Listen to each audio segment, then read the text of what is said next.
స్తోత్రం స్తోత్రం స్తోత్రం స్తోత్రం స్తోత్రం స్తోత్రం స్తోత్రం స్తోత్రం స్తోత్రం. మహాపరిశుద్ధుడ, ప్రేమ కలిగిన తండ్రి, నీకు వందనాలు, స్తోత్రం చెల్లిస్తున్నావు నైనా. గడిచిన కాలం అంతా మీ రెక్కల నీడలో దాచి ఆరోగ్యం ఇచ్చి ఆయుష్కాలమును పొడిగించి ఈ పునరుద్ధాన దినమందు నీ పరిశుద్ధమైన నామమును స్తుతించటానికి మీ సన్నిధిలోనికి మమ్మల్ని అందరినీ కూడా సమకూర్చినందుకే స్తోత్రం చెల్లిస్తున్నాం. జరుగుతున్న ఆరాధన మీ చేతుల్లోనికి సమర్పిస్తున్నాము నైనా. అయ్యా, నీకు స్తోత్రం. కూడి వచ్చిన నీ బిడ్డలందరిని బట్టి నీకు స్తోత్రం తండ్రి. ఇంక నువ్వు రావాల్సిన బిడ్డలను త్వరగా తీసుకుని రండి తండ్రి. నీకు స్తోత్రం చెల్లిస్తున్నాం. కరెంటును, సిస్టమును, వాతావరణాన్ని కూడా మీరు స్వాధీనపరుచుకున్నందుకే నీకు స్తోత్రం చెల్లిస్తున్నాం. పాటల ద్వారా, వాయిద్యముల ద్వారా మీ నామానికి మహిమ తెచ్చుకునండి. సాక్ష్యముల ద్వారా, కీర్తన భాగము ద్వారా, ఆరాధన ద్వారా మీరే మహిమను పొందమని ప్రార్థిస్తున్నాము తండ్రి.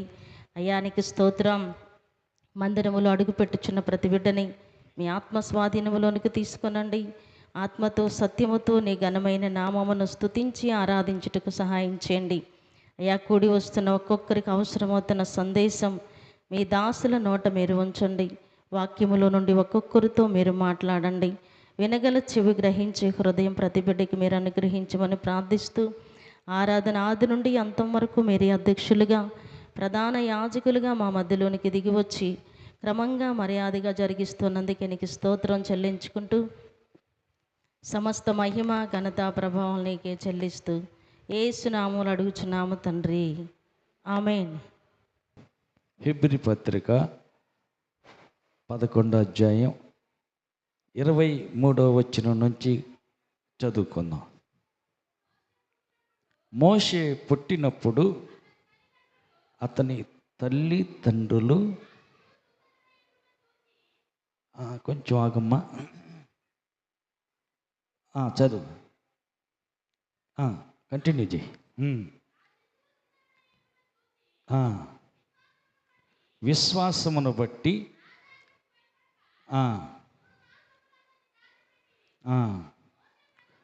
మోషే పెద్దవాడైనప్పుడు విశ్వాసమును బట్టి ఐగుప్తి ధనము కంటే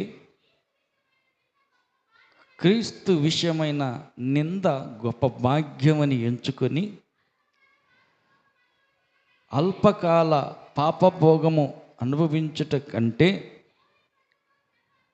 దేవుని ప్రజలతో శ్రమపడుట మేలు అని యోచించి ఫరో కుమార్తె యొక్క కుమారుని అని అనిపించుకొనుటకు ఒప్పుకొనలేదు.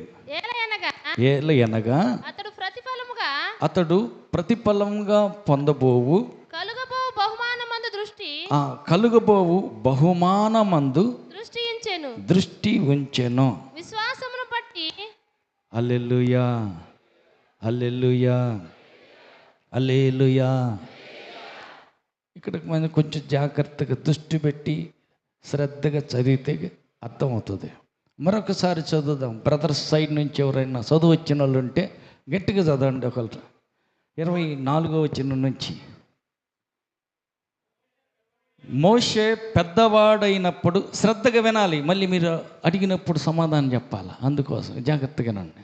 మోషే పెద్దవాడైనప్పుడు విశ్వాసమును బట్టి ఐగుప్తు ధనము కంటే క్రీస్తు విషయమైన నింద గొప్ప భాగ్యమని ఎంచుకొని అల్పకాల పాపభోగం అనుభవించుట కంటే దేవుని ప్రజలతో శ్రమ అనుభవించుట మేలు అని యోచించి ఫరో కుమార్తె యొక్క కుమారునని అనిపించుకొనుట కంటే అనిపించుకొనటానికి ఒప్పుకోలేదు. ఏలయనగా అతడు ప్రతిఫలంగా కలగబోవు బహుమానమందు దృష్టి ఉంచెను. విశ్వాసమును బట్టి చాలయ్యా. హల్లెలూయా. ఇప్పుడు 2 సార్లు చదివించింది ఎందుకంటే శ్రద్ధగా వింటారు. మొదటిసారి కొంచెం మిస్ అయినా రెండోసారి జాగ్రత్తగా శ్రద్ధగా విని ఉంటారు కాబట్టి అవి ఇప్పుడు అప్పచెప్పండి. మొదటి మాట ఏంటి? సౌండ్ లేదేంటి?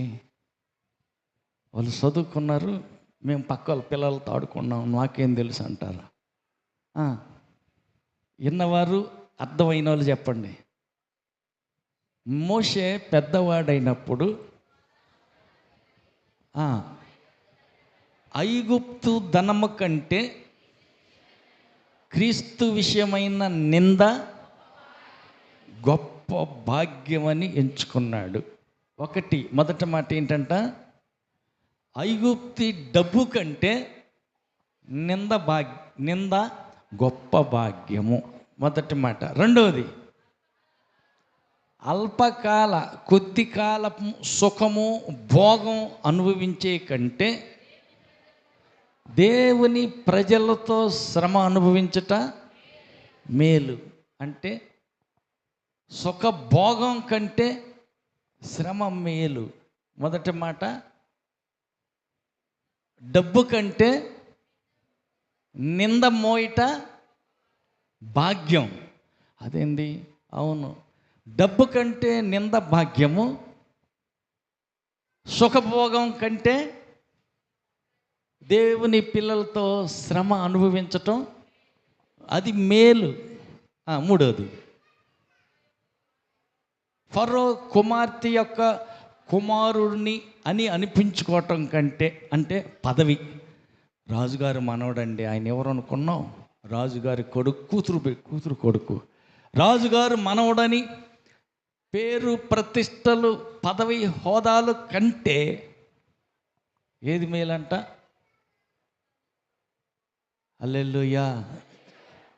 ఏది మేలంట? ఈ లోకంలో పేరు పదవులు గొప్పతనం పేరు ప్రఖ్యాతుల కంటే ఏది మేలు?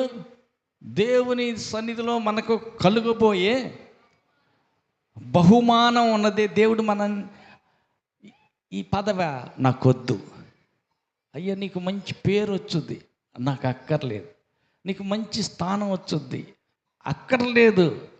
మరేం కావాలా? పరలోకంలో దేవుడు నాకు బహుమానం ఇస్తాడు, అది కావాలా? హల్లెలూయా. ఈ లోకంలో పేరు పదవి హోదా ప్రతిష్ట ఇది కావాలా? పరలోకంలో దేవుడిచ్చే బహుమానం అది కావాలా? ఆయన కోరుకున్నాడు, నేను ఒక బహుమానం పొందుతా, నాకు అది కావాలా. అది కావాలంటే దీన్ని కాలు తన్నుకోవాలా. ఏది? ఫరో కుమార్తె కుమారుణ్ణి అని అనిపించుకోవటం. నాకు అక్కర్ల, వద్దు, తీసేయి.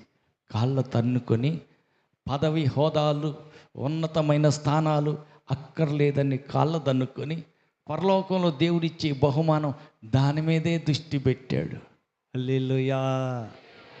పక్కన అడగండి, నీ దృష్టి దేని మీద ఉన్నది? డబ్బు మీదనా?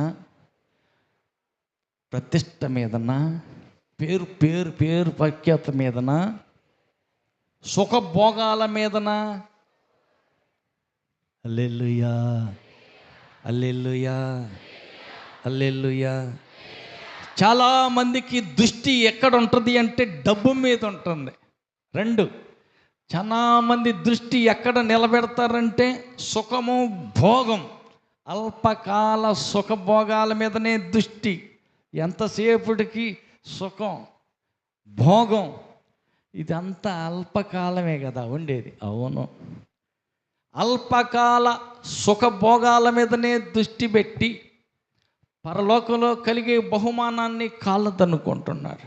ఒక్క పూట కూటి కోసం జ్యేష్ఠత్వపు హక్కునే అమ్ముకున్న అతన్ని బైబిల్ అంటుంది ఏమని? భ్రష్టుడు అంటుంది. వ్యభిచారి అంటుంది. అంటే అల్పకాల భోగం, ఒక పూట కూటి కోసం, ఒక్క పూట అంత అన్నం కోసం జ్యేష్ఠత్వపు హక్కును అమ్ముకున్నాడు ఆయన. జ్యేష్ఠత్వపు హక్కు ఎంత భాగ్యం! అమ్మ కడుపున మొదట పుట్టిన కొడుకు, పెద్ద కొడుకు జ్యేష్ఠత్వపు హక్కు వస్తుంది. ఆ హక్కుని దేవుడే ఇచ్చాడు. మొదటిగా అమ్మ కడుపు నుండి పుట్టడానికి దేవుడు కలుగు చేసిన అధికారాన్ని, ఆ జ్యేష్ఠత్వపు హక్కుని అమ్ముకున్నాడు. ఎంతకమ్మాడు? ఎంత కమ్మాడు? చెప్పరు? హల్లెలూయా. అయ్యా బ్రదర్స్ అన్న చెప్పండి, సిస్టర్లకు గుర్తు రాలేదు.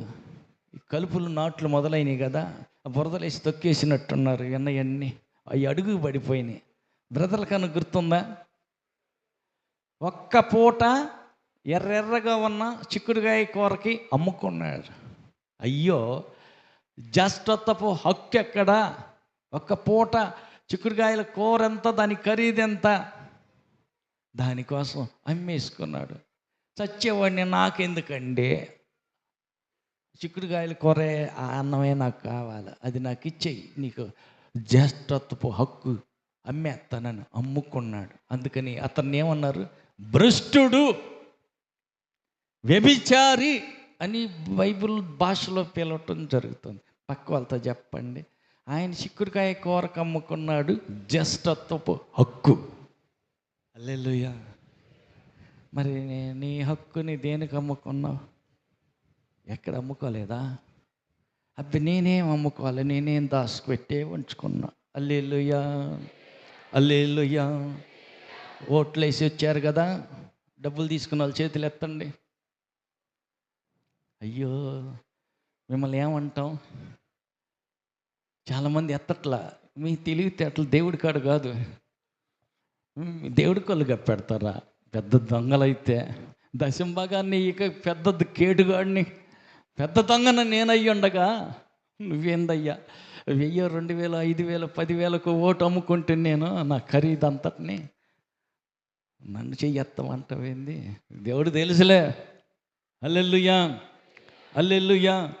డబ్బు తీసి ఓటేసి డబ్బుకు ఓటు అమ్ముకున్నటువంటి వాళ్ళు దేనికి అమ్ముడుపోయారు? ఎవరో నువ్వు? విలువ పెట్టి కొనబడిన, చెప్పరు, విలువ పెట్టి కొనబడిన దేవుని బిడ్డవు. 2, రక్తం ఇచ్చి ప్రాణం ఇచ్చి నిన్ను కొనుక్కున్న ఆయన సొత్తు. అసలు ఆయన్ని అడుగుదాం. హల్లెలూయా. అదా బర్రెను కొన్నావు, 70,000 కట్టేసావు, అది రాను, నాకు ఇష్టం లేదు, నేను రాను అంటుంది. ఆటో తెచ్చి పెట్టావు, ఆటో పైకి ఎక్కమంటే నేను ఎక్కను ఆహా అంటుంది. ఏం చేస్తారు? మా అమ్మ కాదు, మా బుజ్జి కాదు, మా సంటి తల్లివి కాదు, ఎక్కే బర్రె అంటాం, అంతే కదా? ఎక్కకపోతే హల్లెలూయా, 2, 3 తలుగు పట్టుకుంటారు, మెల్లిగా ఆటో కాడికి ఎక్కుతారు. ఆటో పైకి లాగి దాని పైకి ఎక్కేసి అవతల పైన దానికి చుట్టేసి లాగుతూ ఉంటుంటారు. వెనకేమో చెప్పరు, వాతలు తేలిపోతూ ఉంటాయి. వామ్మో, పెట్ట కొట్టి వాతలు తేలిపోతుంటాయి. కొట్టి కొంతమంది నెడతా ఉంటారు. హల్లెలూయా. ఎట్టకేలకు బర్రెని బండెక్కిస్తారు, తీసుకెళ్ళి కొన్న ఇంటికాడ కట్టేస్తారు, పాలు పిండుతారు. ఆహా నేను ఇయ్యను, ఆహా నేను పాలు ఇయ్యను అంటే ఏం చేస్తారు? అర్జెంటుగా చెప్పరు, పశుమర్తపాలెం పంపిస్తారు. అంతేగయ్యా, పాలు ఇయ్యక ఇది కొనుక్కుంది ఎందుకు ఇన్ని వేలు అనవసరంగానే, నష్టానికో లాభానికో పశుమర్తపాలెనికి పంపిస్తారు. మీకు తెలియదులే, వాళ్ళకి తెలుసు. అక్కడ తీసుకెళ్తే ఏం చేస్తారు తెలుసుగయ్యా? తిరుపతిలో మర్యాదగా పశుమర్తపాలెం పంపించారు. పాలియని బర్రె, ఫలితం లేని బర్రె, పాలిస్తే ప్రయోజనకరంగా ఉంటుందంటే కొనుక్కున్న ఆయన ఎంత బతిలాడినా పాలు ఇట్లా చూశాడు, కసాయి కొట్టుకి అమ్మేశాడు. అక్కడ తీసుకెళ్ళి ఏం చేస్తారు? మెడ నరుగుతారు, ముక్కలు చేసి అరిగిన వాళ్ళకి సుభాషినికి 1.5 కేజీ. అమ్మ 1.5 కేజీ సరిపోదేమో, 4 కేజీలు. హల్లెలూయా, హల్లెలూయా. అడిగిన వాళ్ళకి అడిగినంత. శారమ్మకి 2 కేజీ చాలే. ఏసుదాస దేవదాస కేజీ సరిపోద్దిగా, డబ్బులు చాలా అవుతున్నాయి, అది రేటు పెరిగింది కాబట్టి వాళ్ళకు ఒక 1/2 కేజీ. హల్లెలూయా. అడిగిన వాళ్ళకి అడిగినట్టు తల అమ్మేసేస్తాడు. అయిపోయింది చాప్టర్ అంతటితోటి. హల్లెలూయా. నీవెవరవి? విలువ పెట్టి కొన్న దేవుని సొత్తు, నీ సొత్తు కాదు. నా ఇష్టం, నా ఒళ్ళు, నా ఇష్టం, నా డబ్బు, నా ఇష్టం, నా ఇల్లు. లేదు, నీవు నీ సొత్తు కాదు. విలువ పెట్టి కొనబడిన దేవుని సొత్తు. నీ మీద నీకే అధికారం, నీకే పెత్తనం లేదు. హల్లెలూయా. కొనుక్కున్న ఆయన ఇల్లు నీవు. ఆమేన్. విలువ పెట్టి కొనుక్కున్న దేవుని ఇల్లు నీ దేహం. చెప్పండి, నన్ను నోరు తెరిచి అందరూ చెప్పండి. నీ ఇల్లు దేవుని దేవాలయం, నీవు దేవునికి మందిరం. హల్లెలూయా. దేవుని మందిరాన్ని ఎట్టా ఉంచాలా? పరిశుద్ధుడైన దేవుడు నీ దేహంలో నివాసం చేస్తుంటే దాన్ని పరిశుద్ధంగా ఉంచాలా, అపవిత్రపరచకూడదు. పరిశుద్ధమైన దేవాలయం, దేవుని మందిరాన్ని పవిత్రంగా ఉంచాలి, పాడు చేయకూడదు. హల్లెలూయా. గమనించండి, పరిశుద్ధుడైనటువంటి దేవుడు నిన్ను స్వరక్తం ఇచ్చి కన్నాడు, కొన్నాడు. నీ మీద నీకే పెత్తనం, ఇష్టం ఏమీ లేదు. కొనుక్కున్న ఆయన ఇష్టమే. నీవు నీ సొత్తు కాదు, దేవుని సొత్తు, దేవుని సొమ్ము. మరి దేవుని సొమ్ము అయితే నా ఇష్టం వచ్చినట్టు నేను ఊరేగుతానంటే కుదరదు. హల్లెలూయా. అందుకే అర్థం చేసుకుని ఆయన ఏమంటున్నాడంటే, అతను పెద్దవాడయ్యాడు కాబట్టి ఆలోచిస్తున్నాడు. మోషే పెద్దవాడైనప్పుడు ఆలోచిస్తున్నాడు. ఏమని ఆలోచించాడు? ఐగుప్తు ధనము కంటే క్రీస్తు విషయమైన నింద గొప్ప, క్రీస్తు విషయమైన నింద గొప్ప భాగ్యం. అదేంటి? నిందలు ఎందుకు వస్తాయి? యేసు ప్రభు నమ్ముకున్నాం కదా, వస్తాయి. హల్లెలూయా. నిందలు వస్తాయా రావా? ఖచ్చితంగా నిందలు వస్తాయి. నా నామము నిమిత్తం. మత్తయి సువార్త 5:11. నా నామము నిమిత్తము జనులు మిమ్ము నిందించి హింసించి మీ మీద అబద్ధముగా చెడ్డ మాటలెల్ల పలుకున్నప్పుడు మీరు ధన్యులు. సంతోషించి ఆనందించుడి, పరలోకమందు మీ ఫలము అధికమగును. ఆమేన్. ప్రభు అంటున్నాడు, నా నామం నిమిత్తం జనులు మిమ్మల్ని నిందిస్తారు, హింసిస్తారు, అబద్ధంగా చెడ్డ మాటలన్నీ పలుకుతారు. అప్పుడు మీరు ధన్యులు. ఎందుకు ధన్యులు? పరలోక రాజ్యంలో మీ ఫలము ఎక్కువ అవుతుంది, అధికమవుతుంది. హల్లెలూయా. ఒక నింద వచ్చింది అని అంటే, ఒక నింద నీకు వచ్చింది అని అంటే, నింద వచ్చినప్పుడు 1 కోటి రూపాయలు పరలోక ఖాతాలో నీ పేరు మీద అక్కడికి పడిపోతున్నాయి. హల్లెలూయా.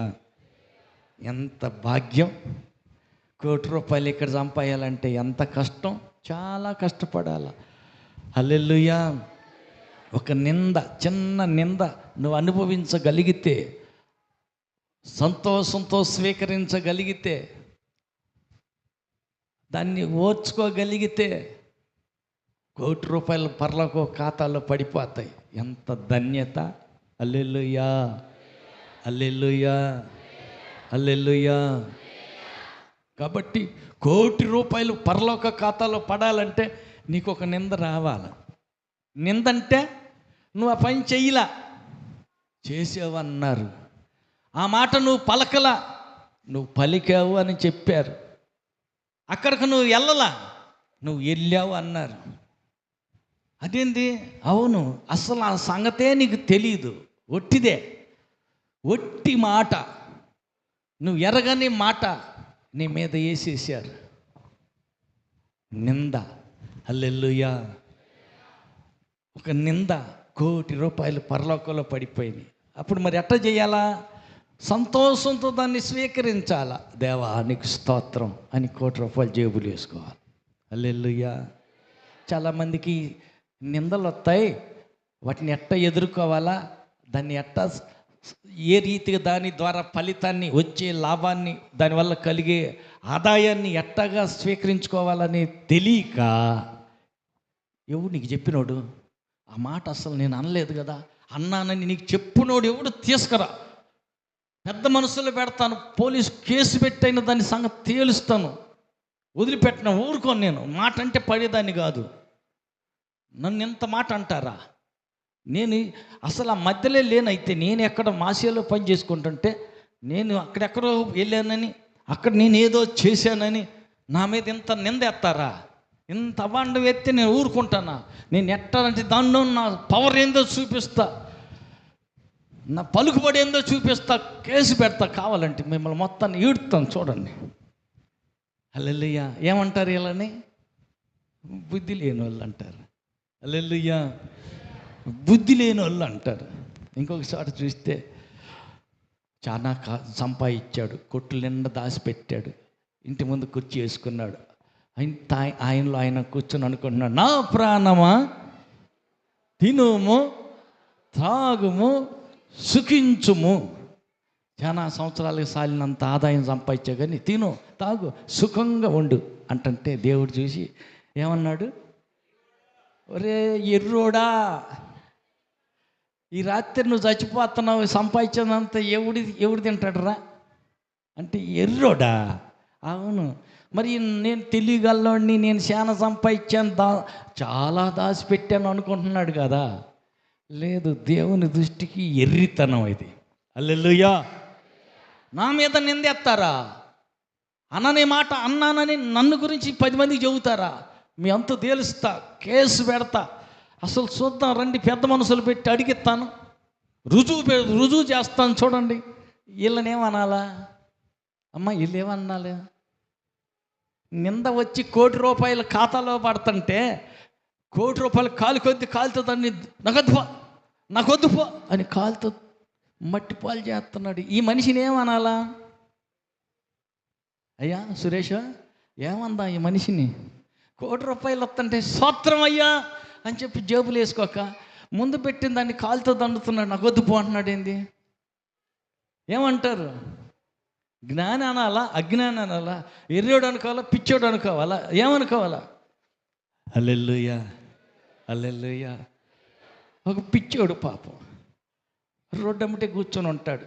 ఇప్పుడు లేడు, మరి చనిపోయాడో మరి ఎట సంగతో తెలియదు. కానీ గణపురం దాటిన తర్వాత ఆ చెట్టు కింద ఉంటాడు. మేము అప్పుడప్పుడు అటు విజయవాడ గుంటూరు వెళ్తా ఒకసారి అతని మీద జాలి కలిగి మన ప్రసాద్ బ్రదర్ ఏం చేశాడంటే, ఏదో మా దగ్గర రొట్టె ఏదో ఉంది ఇచ్చేస్తామన్నా, సరే బండి ఆపితే పోయి ఇచ్చిరా పోయా అంటే వెళ్ళాడు. వెళ్ళి ఇస్తే ఇసిరు, అదే ఆ బ్రెడ్ తీసుకుని ఇసిరు ఆయన ముఖాన్ని పెట్టి కొట్టాడు. ఇదేంత నాయన తినరా నాయనాన్ని ఇస్తే కడుపు తినమని ఎవరు పెట్టేవాళ్ళు లేరు, దగ్గరలో ఇల్లు కూడా లేవే, ఏదో కంపెనీలు ఉన్నాయి. ఆ చెట్టు కింద రోడ్డు అమ్మిట్టున్న చెట్టు కింద కూర్చొని ఉన్నాడు. ఆకలికి సత్తావరా తినరా అని ఇస్తే ఆ విలువ తెలియక ఏం చేశాడు, ఆ రొట్టె తీసుకుని ఇసిరి ఆయన మీద పెట్టి కొడుతున్నాడు. వెంటబడి తరి వల్ల కొట్టాడు, ఇసిరాడు. మట్టిపాలు చెప్తే దగ్గరికి వెళ్తే కొడతాడని పాపం ప్రసాద్ లుంగి అడ్డం ఎగబెట్టుకొని పరుగు అన్నావు. వద్దులే తినరా నాయన, నేను ఇస్తే వాడు నన్ను కొట్టబోతున్నాడు. చూసాం మేము కూడా చూస్తూనే ఉండగానే అతను ఇసిరేసాడు. అయ్యా రా కారికి పాదం అని చెప్పి వెళ్ళిపోయా. హల్లెలూయా.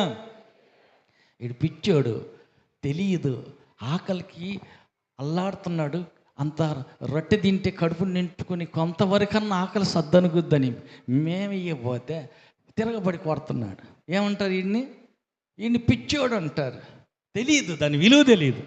మరి ఈ మనిషి ₹1,00,00,000 ఇస్తానని నిందనెత్తినెత్తే స్తోత్రం యేసయ్యా, 1,00,00,000 ఇచ్చినందుకు పరలోక ఖాతాలో నాకు బహుమానం ప్రతిఫలం ఎక్కువ చేసినందుకు, ఆస్తికర్తగా ఉన్నత అధికారిగా అనేక కోట్లకు కోటీశ్వరుడిగా చేసినందుకు స్తోత్రం అయ్యా అని చెప్పేసి నింద నెత్తినేసిన మనిషిని ఇంటికి తీసుకెళ్ళి మంచి భోజనం వండి కడుపు నిండా పెట్టి పంపాల్సింది బదులు అసలు నేను చెప్పినోడు ఎవడు, నేను ఆ మాట అన్నానని రుజువు చేయమను, అసలు నేను ఊరుకోను అంటే వీళ్ళకేందంటే విలువ తెలియకనే, అర్థం తెలియకనే. హల్లెలూయా. పక్క వాళ్ళతో చెప్పండి, నింద వచ్చినప్పుడు సంతోషించి గంతులెయ్యి. హల్లెలూయా. హల్లెలూయా. అదే లోకస్వార్తలో చూడండి ఒక మాట, అదే మాట లోకస్వార్తలో ఇంకొంచెం వివరంగా మనం చదువుతాం. ఎన్ని వచ్చినాయా? 12:20. అయితే దేవుడు అది కాదయ్యా,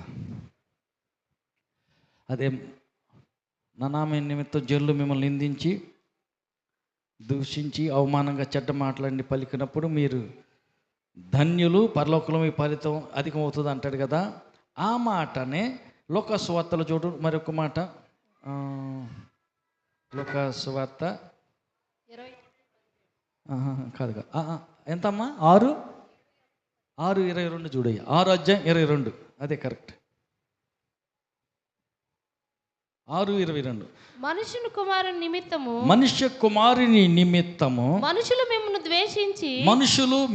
ద్వేషించి వెలివేసి నిందించి మీ పేరు చెడ్డదని కొట్టివేసినప్పుడు మీరు ధన్యులు. మీ పేరు చెడ్డదని కొట్టివేసేటప్పుడు మీరు ధన్యులు. ఆ దినమందు మీరు సంతోషించి గంతులెయ్యండి. ఇదిగో మీ ఫలము పరలోకమందు గొప్పదయ్యుండును. మీ ఫలము పరలోకములో గొప్పదయ్యుండును. హల్లెలూయా. ఎప్పుడంట సంతోషించి గంతులేసేది?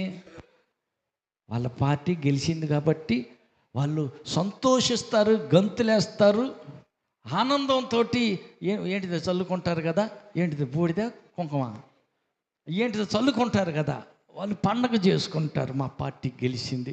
హల్లెలూయా, ఆనందం. కానీ క్రైస్తవులైన వారు, పరలోక సంబంధులైనటువంటి వారు, చచ్చిపోయి సదాకాలం దేవుని ఒడిలో పరలోకంలో ఉండబోయే వాళ్ళు, వీళ్ళు ఎప్పుడు పండగ చేసుకుంటారు? నింద వచ్చినప్పుడు. అనని మాట అన్నావని, చెయ్యని పని చేసావని, నువ్వు వెళ్ళని చోటకి వెళ్ళావని, తినని వారి సొమ్ము నువ్వు తిన్నావని, ఏదో అసలు నీకు సంబంధమే లేదు, కానీ ఆ మాట నీ మీదకు వచ్చింది. అబద్ధంగా చెడ్డ మాటలన్నీ నీ మీద కడతారు.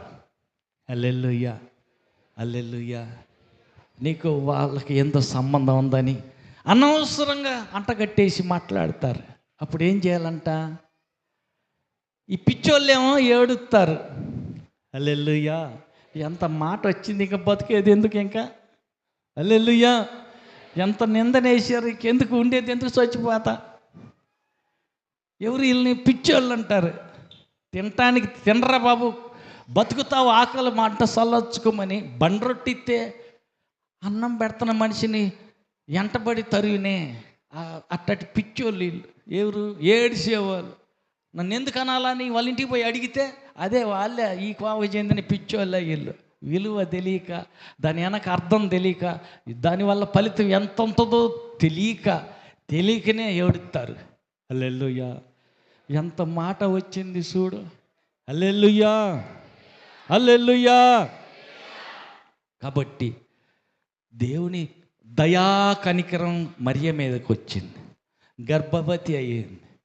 నెమ్మదిగా కడుపు కనపడుతుంది, గర్భవతిగా కనపడుతుంది. అమ్మ చూసావా, ఏంటది? మరి ఎన్నే ఉంది, కడుపు వచ్చింది. అయ్యో ఏందమ్మాయి, ఎంగేజ్మెంటేగా అయ్యింది, ప్రధానం వరకేగా చేశారు. అవును, మరి పెళ్ళి కాకుండానే గర్భం ఎట్టొచ్చింది? ఏమో, ఎవరు తనబాకు, సరేలే. ఏమో పోయి పాతికెళ్ళగా చెబుతుంది. అక్క నీకు తెలుసా ఏంటి, మరియా ఉన్నే యేసేపుకు ప్రదానం చేసినే, ఆమెకి గర్భిణి వచ్చింది. అయినా అది ఎట్టొచ్చింది? ఏమో, ఏడగడ్డి తిని పని చేసిందో, ఎవరికి ఎట్టొచ్చుద్ది? హల్లెలూయా. మరియకి నింద వచ్చిందా రాలేదా అమ్మా? అన్నారా అనలేదా? ఎందుకు అనరు? హల్లెలూయా, హల్లెలూయా, హల్లెలూయా, హల్లెలూయా, హల్లెలూయా. పాలు పోసుకునేవాడు రోజు వచ్చి పాలు పోతున్నాడు, సైకిల్ వేసుకుని వెళ్ళిపోతున్నాడు. హల్లెలూయా, హల్లెలూయా. కూరగాయలకు కూడా ఈ మనిషి డబ్బులు ఇట్లా పాలు డబ్బులు ఇచ్చినట్టుంది, కానీ పాలు డబ్బులు ఇచ్చాడు వాళ్ళ ఆయన. కానీ ఏం చేసింది? పిల్లాడికి పుట్టినరోజు వస్తుంది, సొక్కన్న తీద్దామని ఈ సొక్క అమ్మేవాడి దగ్గర ఒక సొక్క కొనేసింది. బాగుంది, భలేగా ఉందని. హల్లెలూయా. ముచ్చటకుంది. పిల్లోడికి సొక్కా తీసేసింది. పాలవాడికి పాలు డబ్బులు గట్ల. టయానికి వాళ్ళ ఆయన కూడా ఇంటికాడే ఉన్నాడు. పాలోడు వచ్చాడు. ఏంటమ్మా పాలు డబ్బులు ఇంకా కట్టలేదు? ఈ ఒక్కసారికి ఎట్టగొట్ట ఓచుకోమ్మా, ఓచుకో బెదరు, ఈసారి మళ్ళీ ఈ నెలలో ఈ 2 నెలల పాల డబ్బులకు నేను కడతాలే అంటే, ఏంటమ్మా ఈ రకంగా ఖాతాలన్నీ నాగాలు పడితే నేను ఎట్టాగా తౌడు తెచ్చుకోవాలా, పిట్టు తెచ్చుకోవాలా, మేత కొనాలా, అన్నీ కొని తెచ్చుకునే కదా అంటమ్మా అని చెప్పి ఆయన డమ్డమ్మని అరుతున్నాడు. పాలు తీసుకొచ్చి పొయ్యి గదిలో పెట్టి పంచలోకి వచ్చేసరికి, ఏంటి వాడికి నీకేం సంబంధం, వాడేంది అంటగట్టి కరుతున్నాడు? లేదండి అట్టాడితే ఏం లేదులే కానీ. అరమకు, నాకు చెప్పేది నా కళ్ళ ముందు ఎట్ట జరుగుతుందంటే నేను లేనప్పుడు ఇంకెంట జరుగుతుంది? వీడు మొదలే అనుమాన పక్షి. పాలు పోసానయ్యా, ఆ పాలు తెచ్చుకున్నాను, వాడుకున్నాను.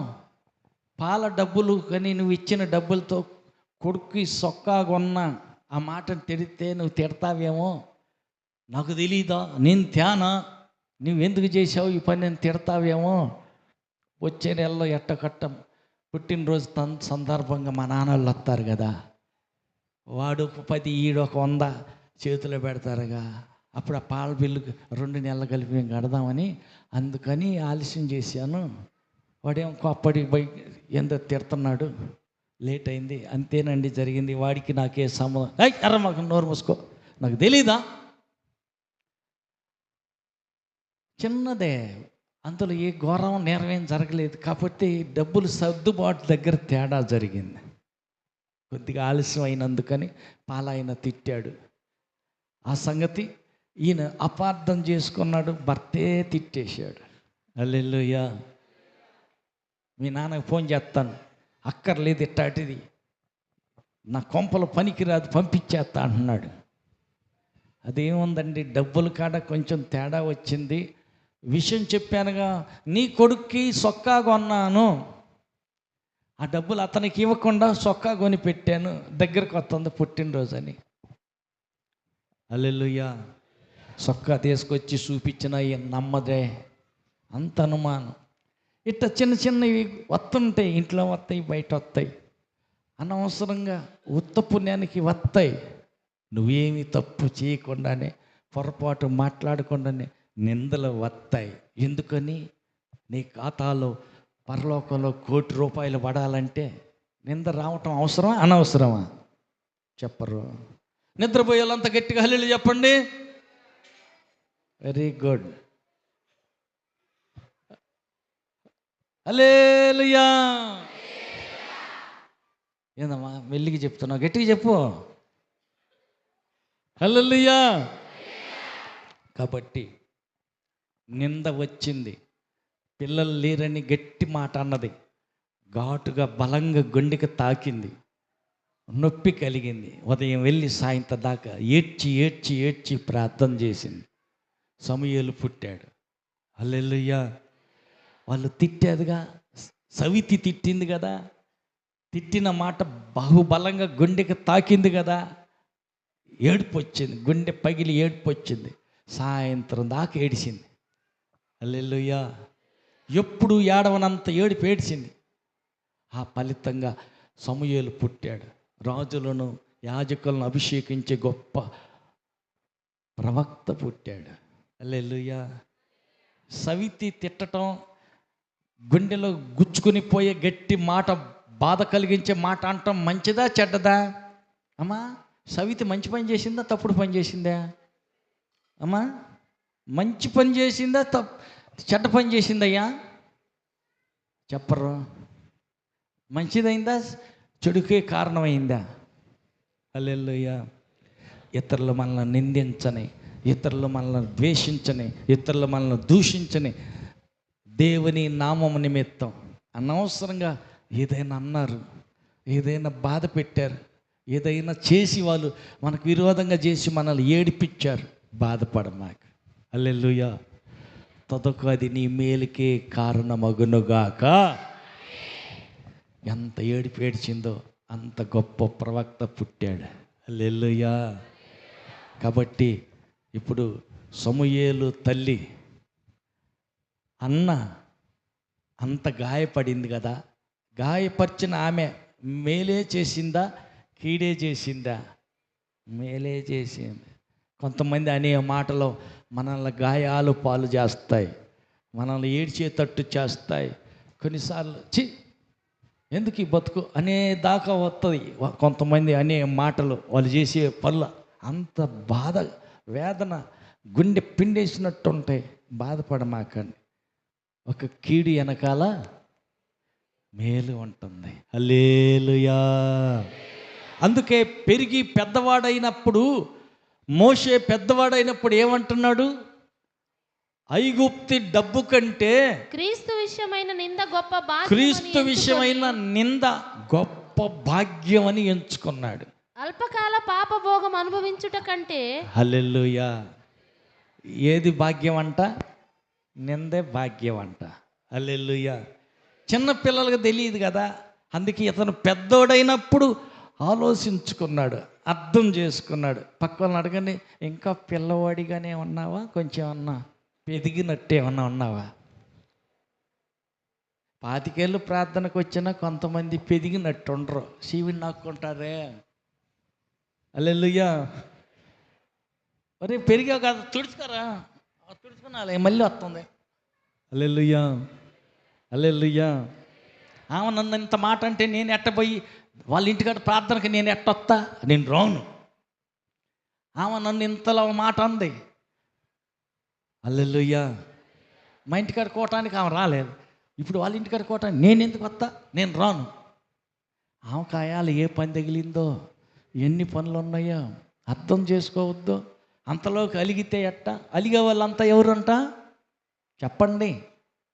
అలిగే వాళ్ళంతా నేను పలకను, నేను సమాధాన పడను, నేను సారీ చెప్పను, నేను వాళ్ళ ఇంటికాడ కోటానికి అస్సలు నేను రాను. హల్లెలూయా. హల్లెలూయా. ఆమెకు షేక్ హ్యాండ్ ఇయ్యను, యువతల వాళ్ళకైతే షేక్ హ్యాండ్ ఇస్తా. వీళ్ళంతా ఎవరంట? శివుని నాకునే చిన్న పిల్లలు. పక్క వాళ్ళతో చెప్పండి, చిన్న పిల్ల చేష్టలు మానేయి, కొంచెం ఎదుగుదలకి ఎదుగు, అభివృద్ధి చెందు. హల్లెలూయా. హల్లెలూయా. ఒక ఆమె దగ్గరికి వెళ్ళా, ఏమ్మా బాగున్నావా? బాగున్నానన్నా. చర్చికి వెళ్ళి వచ్చావా? వెళ్ళలేదన్నా. అదేంది చర్చికి ఎందుకు వెళ్ళ? ఇప్పుడు కాదన్నా, 3 నెలల నుంచి వెళ్తలేదన్నా. అయ్యో 3 నెలల నుంచి ప్రార్థనకు పోవట్లేదు. 3 నెలల నుంచి చర్చికి వెళ్తలేదన్నా. అయ్యో 3 నెలల నుంచి చర్చికి పోవట్లేదు. పోవట్లా? నీకు తెలియదులే, నాకు సంగతి ఉందలే అక్కడ. హల్లెలూయా. హల్లెలూయా. హల్లెలూయా. ఇప్పుడు ఉదాహరణకి అటు నుంచి ఎవరో వస్తున్నారు, వెంకటరత్నమ్మ అడ్డంగా ఉంది లైన్లో. ఆ లైన్ లేదు, ఈ లైన్ లేదు, ఏ లైన్కి చెందకుండా అటు ఇటు కాకుండా అడ్డంగా కూర్చుంది. హల్లెలూయా. అటు నుంచి ఎవరన్నా పోతుంటే కొంచెం కాలు తగిలింది అనుకో, చూడు కళ్ళు నెత్తికెక్కిని తన్నుకుంటా పోయింది. హల్లెలూయా. అంటారుగా, వాళ్ళ చేత కళ్ళు నెత్తికెక్కినాయని ఆమె చేత అనిపించుకోవటం ఎందుకు? కానీ అమ్మ కొంచెం నువ్వు ముందు కన్నా జరుగు, వెనక్కన్నా జరుగు. అమ్మ తప్పు ఉందా మాటలా? ఏమ్మా నువ్వే చెప్పు, తప్పు ఏమైనా ఉందా? తప్పు లేదు కదా. నన్ను ఎందుకు వెనక్కి పోయి కూర్చో అన్నారు, నేను అందుకని అసలు చర్చికి కూడా పోను. అయ్యయ్యో, నేను రోజు ముందు లైన్లో కూర్చుంటాను కదా, ముందు కూర్చున్నది కరెక్టే, తప్పేం కాదు, మంచిదే. కానీ దారికి వచ్చి పోయే వాళ్ళు కాలు తగులుతాయి కదా, కొద్దిగా పక్కకు జరిగి కూర్చోమంటాం తప్పే ఉంది. అది ఆమెకి నచ్చలేదంట. అందరి ముందు అంటే ఒంటిగా చెబితే బాగుంటుంది, అందరి ముందు నా పరువు పోయిల్లా. హల్లెలూయా. అక్కడక్కడ ఎవరన్నా కళ్ళు గురికో, ఏదన్నా పిల్లలు తాడినట్టో, ఏదన్నా వాక్యం వినకుండా వేరే ధ్యాసలో కనపడ్డారనుకో, వాళ్ళని అడుగుతా. హల్లెలూయా. వాళ్ళు ఫీల్ అవుతూ ఉంటారు, అదేంది నేనేం నిద్రపోతున్నానా ఏంది? నేను మెలుకుగానే ఉంటే నన్ను అడుగుతాడు ఏంది అన్న.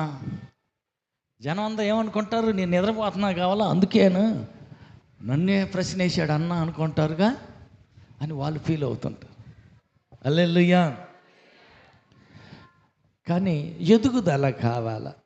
పెరిగి మోషే పెద్దవాడైనప్పుడు ఆయన ఏం చేశాడంట? ఆలోచించుకున్నాడు. ఏమని ఆలోచించుకున్నాడు? ఐగుప్తు డబ్బు కంటే దేవుని నిమిత్తమైన నింద గొప్ప భాగ్యం అని ఎంచుకున్నాడంట. ఒకటి. రెండవది, పాపభోగం అనుభవించుట అల్పకాల పాప భోగం అనుభవించే కంటే దేవుని ప్రజలతో శ్రమ అనుభవించుట మేలని యోచించి, దేవుడితోటి అనుభవించటం అంట, దేవుని పిల్లలతో కలిసి శ్రమ అనుభవించటం. దేవుని పిల్లలతో సంబంధం లేకుండా వేరుగా వెళ్ళిపోయి నువ్వు ఎక్కడో శ్రమ పడతానంటే అది కుదరదు. అట్ట కాదు, దేవుని పిల్లలతో కలిసి శ్రమపడు. హల్లెలూయా, హల్లెలూయా, హల్లెలూయా, హల్లెలూయా, హల్లెలూయా. ఒకప్పుడు మనకు అక్కడ గుడిసి ఉండేది, పాక, కుర్చీలు కూడా లేవు. ఏ కుర్చీ లేదు, కిందే కూర్చోవాలి. ఎంతమంది వచ్చినా, ముసలోళ్ళు వచ్చినా,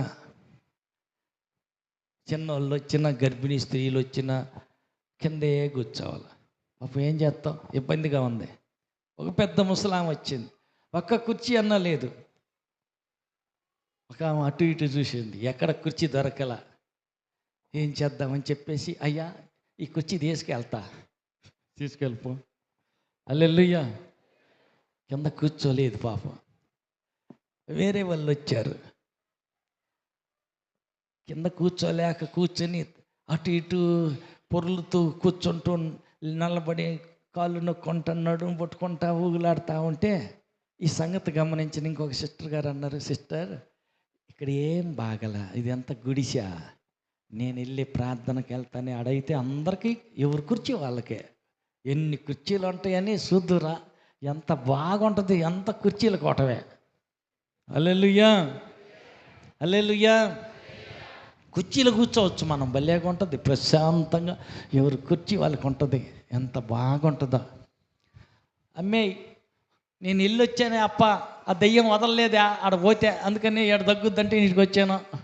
మరి కుర్చీలు లేకుండా ఏడ కూర్చుంటావా, దెయ్యం అదే పోతలే కానీ పాదర్రా, కమ్మగా కుర్చీలు కొట్టం, కుర్చీ వేస్తారు, బాగుంటుంది. హల్లెలూయా, హల్లెలూయా, హల్లెలూయా, హల్లెలూయా. దేవుని ప్రజలతో కుర్చీ లేకుండా కింద కూర్చునైనా అట్టొకట్ట శ్రమ పడదాము. శ్రమ పడితే దెయ్యం వదిలిపోయి బాగుపడతాము. హల్లెలూయా.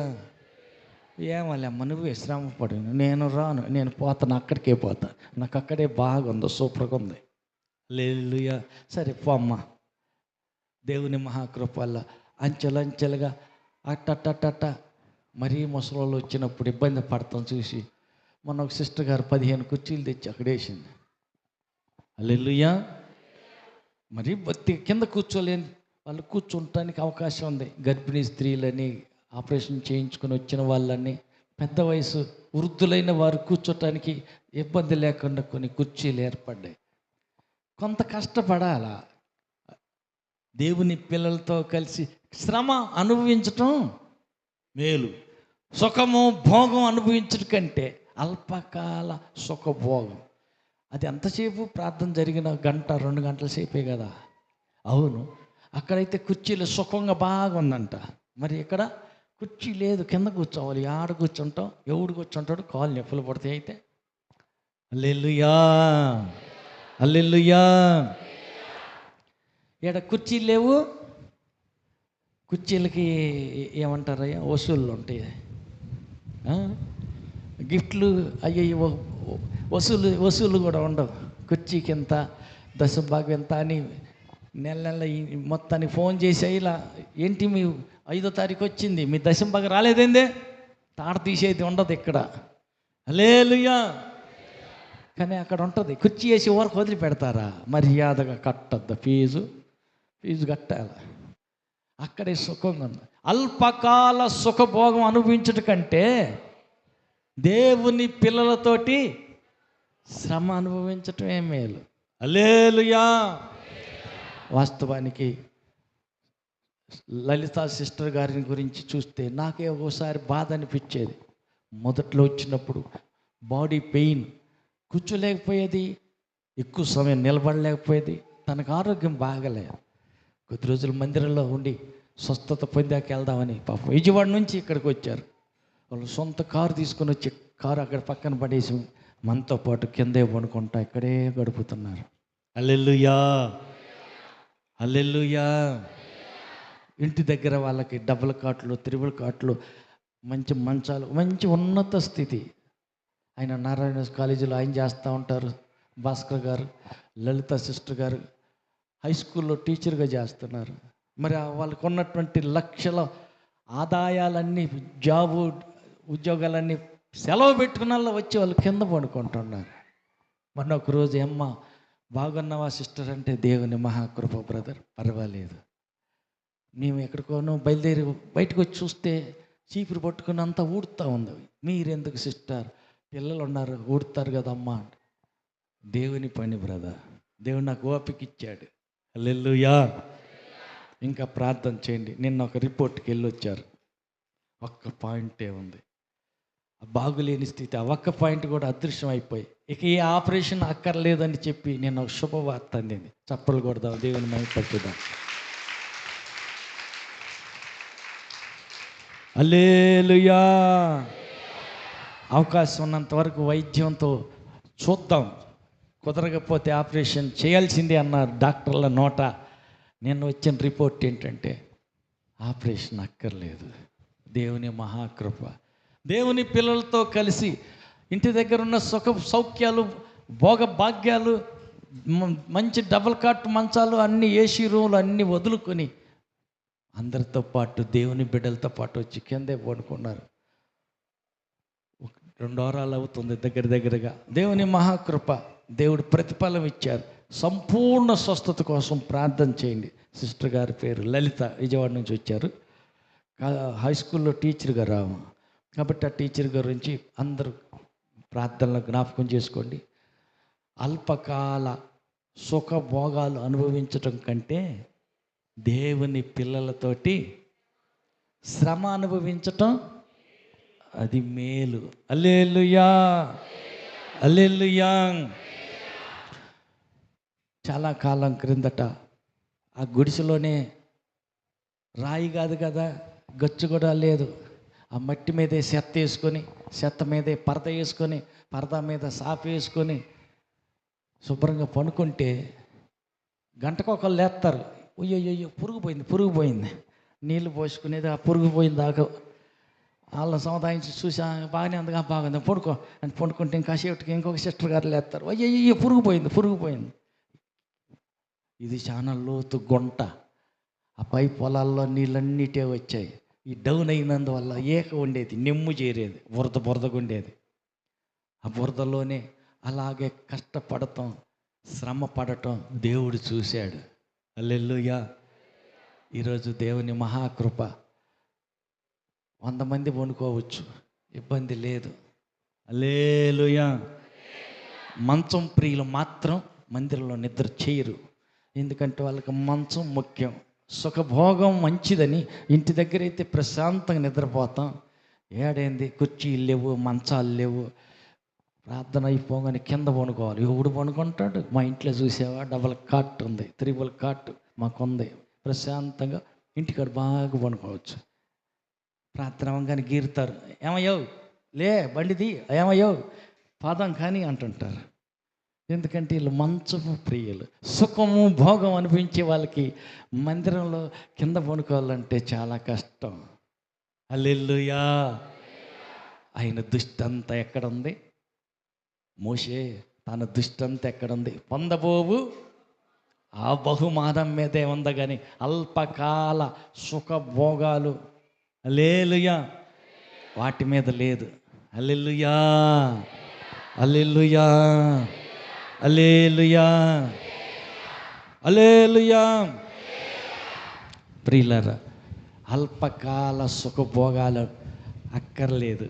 ఈ కొద్ది కాలం ఉండే సుఖము భోగం ఈ ఎవడికి కావాలా? సదాకాలం ఉండే సుఖము, ప్రభుతో పరలోకంలో ఉండే ఆనందం, అది ఎవరు మన దగ్గర నుంచి తీసేయలేరు. అది కావాలా?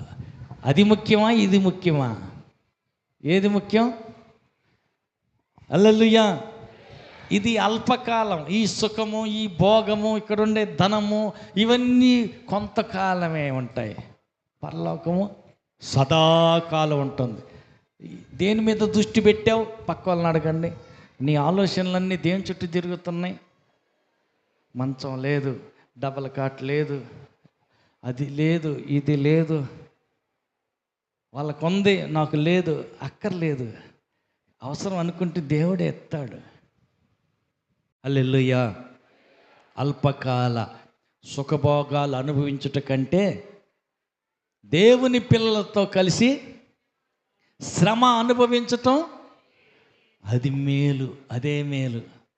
దేవుని పిల్లలతోటి శ్రమ పడటమా? అవును. హల్లెలూయా, హల్లెలూయా. ఎంతమంది శ్రమ పడితేనో, ఎంతమంది తమ కష్టంలో నుంచి పైసా పైసా కూడబెట్టి తెత్తేనో ఇంతవరకు ఈ పనులన్నీ జరిగాయి. హల్లెలూయా. ఆ పాత మందిరాన్ని పడగొట్టి ఆ పునాది రాళ్ళు తవ్వుతుంటే ఒక్కొక్కటి ఇంతలా ఉన్నాయి. ఇప్పుడు కొండ మీద కొట్టే 2 రాళ్ళు కలిపితే కానీ ఒక రాయికి సమానం అయితే అంతంత రాళ్ళు 4-5 కలిసి 7 అడుగులు లోతుకి తవ్వితే కానీ అప్పుడు పూర్తిగా రాళ్ళు బయటకు వచ్చినాయి. అట్టాగ 7-8 మంది పైకి లేపి ఒక మనిషి మీద పెడితే మోసుకొచ్చి పక్కన రోడ్డు మీదకి వేసారు. హల్లెలూయా.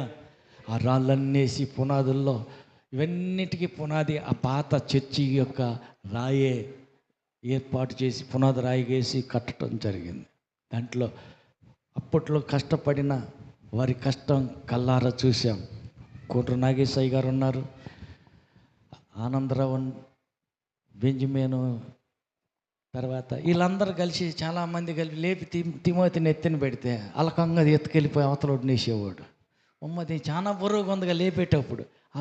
పని అలవాటు కాబట్టి. చేలో పని ఉంది, ఇంటికాడ పని ఉంది, అయినా పనులన్నీ మానుకొని వచ్చి చాలా ఒకళ్ళని ఇద్దరని కాదు, ఏదో 2-3 పేర్లు చెప్పానని కాదు, కానీ అందరు కష్టం ఉంది, అందరు కష్టార్జితం చాకిరీ చేశారు. వారి కష్టం నుంచి తెచ్చిన పైసలు ఖర్చు పెట్టారు. దొరల సొమ్ము పైసా దీంట్లో పడల. ఆమేన్. ఈ రాజకీయ నాయకులు 5 పైసలు కాదు, అర్ధ పైస కూడా దీంట్లో పడల. హల్లెలూయా.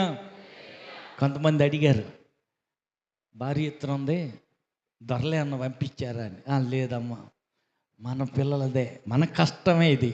హల్లెలూయా. పోనీ రాజకీయ నాయకులు ఏమన్నా సర్దారా? సర్దలేదు.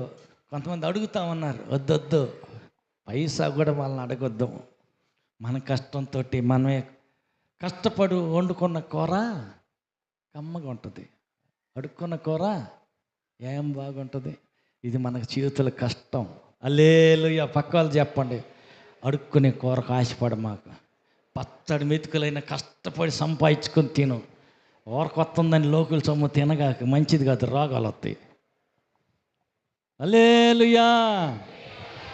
మనకు కలిగిన దాంతో తిందాం, కలిగిన దాంట్లోనే సర్దుకొని దాంతో కడుపు ఆకలి తీర్చుకుందాం, కానీ జారిపోయి చెయ్యి జాపమాకండి. హల్లెలూయా. శారా చచ్చిపోయింది. అబ్రహాం గారు వచ్చి, ఏమండి కొద్దిగా స్థలం ఇస్తారా? ఇస్తామండి. మహారాజు మా మధ్యలో, రాజుగారిలాగా బతికిన నీకు చోటు ఇచ్చేదేంది, ఇవ్వకపోయేది ఏందండి? నచ్చిన చోట తీసుకెళ్ళి మీ భార్యని సమాధి చేసుకోండి.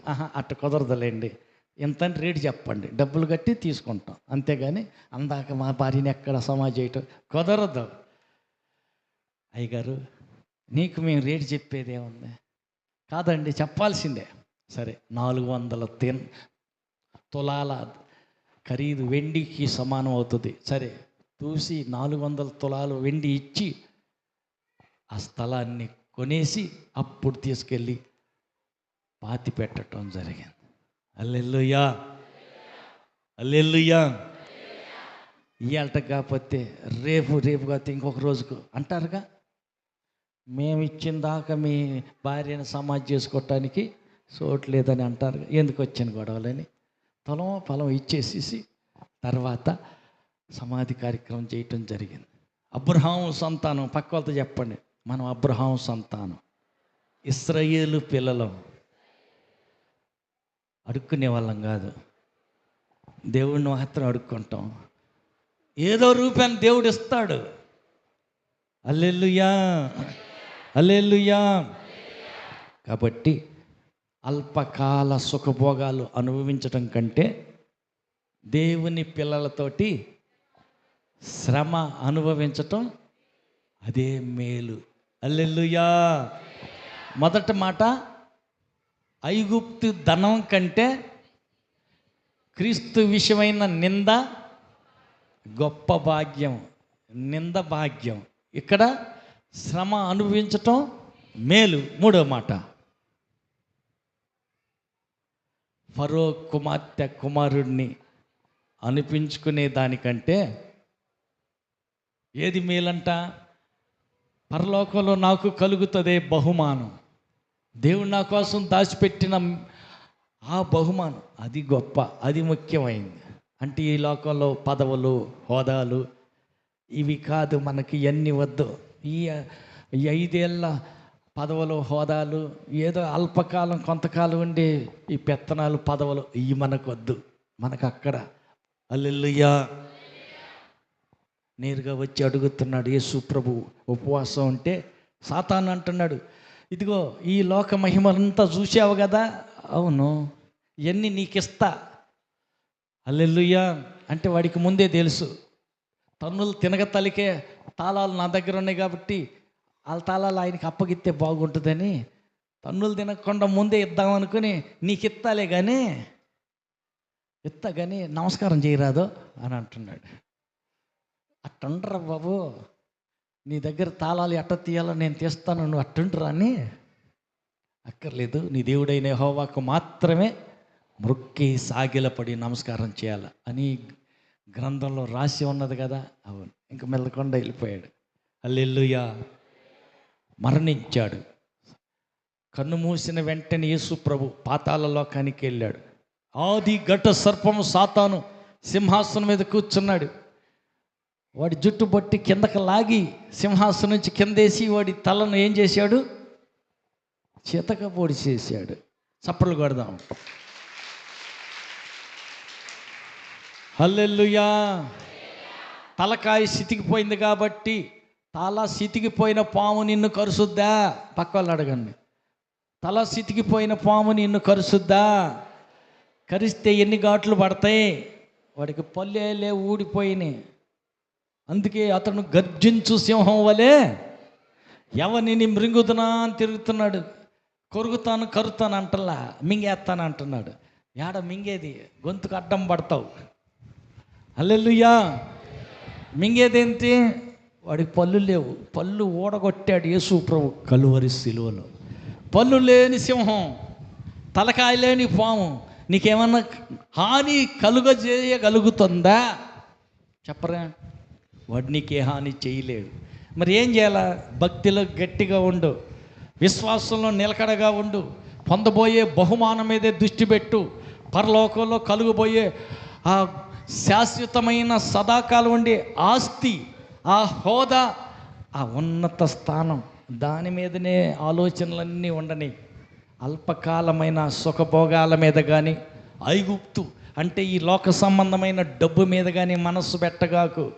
అవసరమైంది ఏదో ఏ టయానికి నీకేం కావాలో ఇస్తాడు బాధ్యత కలిగిన తండ్రి. ఆమేన్. ఎవరైనా బాధ్యత కలిగిన తండ్రి, నీ సృష్టికర్త అయిన నీ భర్త, ఆయన ఎలాంటోడు? బాధ్యత లేనోడా? కొంతమంది బయట బరీగా బిర్యానీ తిని వచ్చి పైసా ఇంట్లో ఇవ్వకుండా కలుపుకుపోయిన డబ్బులు ఏం చేసావు, కూర వండలేదు ఏంటి అని తన్నే వాళ్ళు ఉన్నారు. వాళ్ళు బాధ్యత కలిగిన వాళ్ళేనా? పిల్లలకు సొక్కాలు లేవు, పిల్లలకు ఫీజు కట్టాలి, నీ కూలి డబ్బులు తెచ్చి కట్టు. బాధ్యత కలిగిన వాళ్ళేనా? లేదు. నీ సృష్టికర్త భర్త అయిన వాడై ఉన్నాడు, ఆయన బాధ్యత కలిగిన వ్యక్తి. ఆమేన్. ఒకని సంటి పిల్లని కన్న తల్లి అయినా మర్చిపోద్దేమో కానీ మరువను విడువను ఎడబాయను. ఆయన విడిచిపెట్టేవాడు కాదు, మధ్యలో వదిలేసేవాడు కాదు. హల్లెలూయా, హల్లెలూయా. ఈ లోకంలో పదవులు ఇస్తామని, హోదా ఇస్తామని, పెత్తనం ఇస్తామని ఆశ చూపించారా? వద్దు, వాటి మీద దృష్టి పెట్టబాకండి. పరలోకంలో దేవుడు నీకు ఏం చేస్తాడంట? రాజులైన యాజక సమూహంగా ఉండటానికి పిలిచాడు. నువ్వు కాబోయే యువరాజువి, కాబోయే యువరాణివి. కాబట్టి నీవు పరలోకం మీద, పొందబోయే ఆస్తి మీద, ఐశ్వర్యం మీద, ప్రభు నీకు ఇవ్వబోయే ఆ ఆనందం మీద, దాని మీదే దృష్టి పెట్టుకొని భూ సంబంధమైన దేని మీద దృష్టి పెట్టమాకు. హల్లెలూయా. ఆయన బాధ్యత కలిగిన తండ్రి. అందుకని ఆలోచించి పెరిగి పెద్దవాడైన తర్వాత అర్థం చేసుకొని మోషే అంటున్నాడు, ఐగుప్తు ధనమా వద్దు, మరి దేవుని బిడ్డలతో నింద మోస్తావా? అదే నాకు కావాలి, అది నా భాగ్యం. హల్లెలూయా. అల్పకాల సుఖభోగం వద్దు, మరేం కావాలి నీకు? దేవుని పిల్లలతో శ్రమలు పడతా. శ్రమలు ఎక్కడ పడతా. హల్లెలూయా. చాలామంది, యేసయ్యా ఈ కష్టాలు శ్రమలు వద్దయ్యా, శ్రమలు వద్దు, నాకు సంతోషంగా అంత సాఫీగా సాగిపోవాలా. ఇశ్రాయేల్ బ్రదర్ అంటా ఉంటాడు అక్కడక్కడ కూర్చుని మాట్లాడతా, ఏందనుకుంటున్నావు? పరలోకం అంటే ఏంటనుకుంటున్నావు? తారు రోడ్డు మీద పరిగెత్తటం కాదు, సిమెంట్ రోడ్డు మీద నడిచిపోవటం కాదు, గుంటల మెట్టలుగా ఉంటుంది. హల్లెలూయా. ఇది ఇరుకైన మార్గం, ఇది పరలోక మార్గం, నిందలు మోసే మార్గం, శ్రమలు సహించే మార్గం, పదవుల హోదాలు తిరస్కరించి దేవునితో సదాకాలం ఉండే ఆ రాజ్యం కోసం ప్రాకులాట. ఆ రాజ్యంలో సొంత ఊరు, సొంత గూడు, సొంత తండ్రి, సొంత అన్న, మన సొంత దేశం పరలోకంలో ఉంది. ఆమేన్. అక్కడికి వెళ్ళేదాకా ఏం చేయాలా? ధ్యాస అంతా అక్కడే పెట్టు. ఆమేన్. పరలోకంలో మన తండ్రి ఉన్నాడు, అక్కడ మన యేసు అన్న ఉన్నాడు, అక్కడ ఆత్మ సంబంధమైన మన వారు అందరూ అక్కడ ఉంటారు. ఏనాటికైనా అక్కడికి వెళ్ళిపోతాం. అక్కడ పరలోకం చేరేదాకా ఏం చేయాలా? నిందలు సహించు, శ్రమలు అనుభవించు, పదవులు ఆశించగాకు. ఈ లోకంలో సుఖభోగాలు వద్దు. ఈ లోకంలో ఈ తాత్కాలికమైన అల్పకాలం ఉండే వీటి మీద ధ్యాస పెట్టి పరలోకాన్ని పోగొట్టుకో మాకు. ఒక్క పూట కూటి కోసం తన జ్యేష్ఠత్వాన్ని అమ్ముకున్నాడే, అట్లాంటి భ్రష్టుడివి, భ్రష్టురాలు నువ్వు కాకూడదు. దేవుని చిత్తం పరలోకంలో సదాకాలం నువ్వు ఆయనతో ఉండాలని ఆయన ఆశిస్తున్నాడు. తండ్రి దగ్గరికి వెళ్ళేదాకా భక్తిని కాపాడుకుందాం. కుడి ఎడమలకి ఎక్కడ తొలగిపోకుండా, ఎలాంటి పరిస్థితి అయినా నిన్ను పిలిచిన దేవుడు నమ్మదగినవాడు. ఆయన దృష్టిలో నువ్వు నమ్మకంగా ఉంటే నీతో పాటు ఉన్న భక్తులందరితో పాటు ఆయన పరలోకానికి మనల్ని తీసుకెళ్ళి ఆయన ఒడిలో కూర్చోబెట్టుకొని సదాకాలం పరలోకంలో ఉంచుతాడు. అక్కడ ఏడుపు ఉండదు, అక్కడ దుఃఖం ఉండదు, అక్కడ వ్యాధి ఉండదు, అక్కడ సదాకాలం ఆనందం, సంతోషం. ఆనంద రాజ్యం చేరేదాకా భక్తిని కాపాడుకుందాం. అట్టి కృప దేవుడు మనందరికీ దయచేదురుగాక. అందరూ లేచి నిలబడదాం, అందరూ లేచి నిలబడదాం, చేతులు ఎత్తుదాం, కళ్ళు ముద్దాం, ప్రార్థన చేద్దాం. ఆనందరాజ్యం చేరేదాకా ఎన్ని అగసాట్లైనా పడదాం, సహించుదాం, ఓర్చుకుందాం, ఓపికతో యాత్ర సాగించుకుందాం. కళ్ళు ముద్దాం, చేతులు ఎత్తుదాం, ప్రార్థన చేసుకుందాం. ప్రభు, నా సొంత దేశం పరలోకం, నా సొంత తండ్రి పరలోకంలో ఉన్నాడు, నా సొంత ఆత్మీయులు, నా బంధువులందరూ పరలోకంలో ఉన్నారు. నేను అక్కడికి వచ్చేదాకా నన్ను ఎక్కడ దారి తప్పిపోకుండా స్థిరపరచయ్యా. నా మాటలో, నా చూపులో, నా ఆలోచనలో, నా క్రియలో ఎక్కడ భక్తి మార్గంలో కుడి ఎడమలకు తొలిపోకుండా స్థిరపరచయ్యా. నన్ను బలపరచయ్యా, నా చేయి పట్టి నడవలసిన దారిలో నడిపించయ్యా అని అడిగి ప్రార్థన చేసుకుందాం. ప్రార్థన చేద్దాం. సర్వాధికారి దయాళుడైన తండ్రి, నీకు వందనాలు. కుడి వచ్చిన నీ పిల్లలందరినీ ఆశీర్వదించండి. దయగల మీ హస్తాన్ని చాపండి. వీళ్ళందరినీ ఆరోగ్యవంతులుగా దీవించండి. ఏ బాధతో, ఏ వ్యాధితో, ఏ సమస్యతో నీ బిడ్డలున్న వారి శరీరంలో ఉన్న ప్రతి బాధ, ప్రతి అనారోగ్యం యేసు నామములో బిడ్డలు విడిచిపోవునుగాక. సమస్యల వెనక దాగిన దురాత్మ శక్తుల ప్రభావం యేసు నామములో తొలగిపోవునుగాక. ప్రతి విధమైన దుర్మార్గుని కట్టులన్నీ యేసు నామములో తెగిపోవునుగాక. మోయబడిన ప్రతి గర్భము యేసు నామములో తెరవబడునుగాక. సంతానం లేని వారికి సంతానం కలుగునుగాక. ప్రభువుని బిడ్డలు వేయబోతున్న పాడి పశువుల్లో పంట పొలాల్లో బిడ్డలు దీవెన పొందుదురుగాక. చదువుతున్న పిల్లలు వారి విద్యలో వర్ధిల్లుదురుగాక.